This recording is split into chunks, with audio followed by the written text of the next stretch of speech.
Ketua Umum PKB Muhaimin Iskandar menginginkan perbaikan ekonomi di Indonesia tumbuh usai pandemi, namun penyelenggaraan pemilu harus dikorbankan untuk mundur.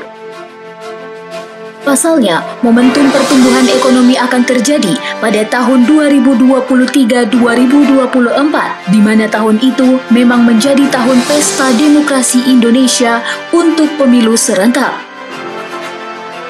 Caimin melakukan pertemuan dengan sejumlah pengusaha UMKM di Gedung Parlemen Jakarta untuk membahas pertumbuhan ekonomi Indonesia. Dalam hasil pertemuan tersebut, Caimin menuturkan momentum pertumbuhan Indonesia pasca pandemi akan terjadi pada tahun 2023-2024. Dan akan ada peluang untuk bangkit lebih baik lagi dibanding negara-negara manapun.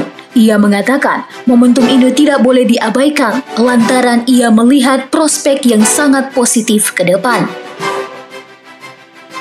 Sehingga ia berharap jangan sampai pemilu yang direncanakan Februari 2024 mendatang mengganggu prospek ekonomi.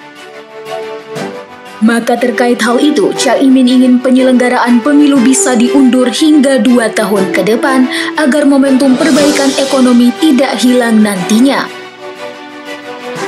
Wacana Caimin tersebut mengundang respon dari anggota fraksi PKS DPR, Mardani Alisera.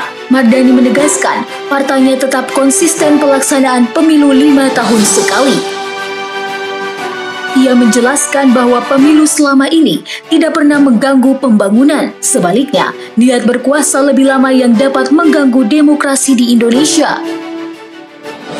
Sebab semua rezim otoriter pada awalnya muncul karena waktu berkuasa lama. Oleh karena itu, konstitusi harus tegas membatasi 2 periode dan pelaksanaan pemilu 5 tahun sekali.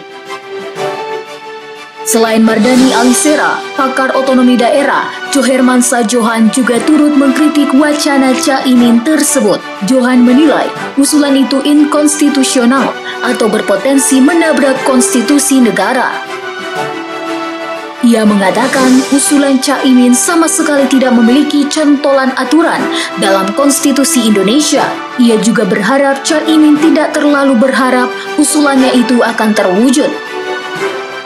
Johan menjelaskan secara konstitusi Undang-Undang Dasar telah mengatur masa jabatan presiden dan wakil presiden secara ketat. Hal tersebut tercantum dalam pasal 7 Undang-Undang Dasar 1945 secara tegas mengatur dan membatasi masa jabatan.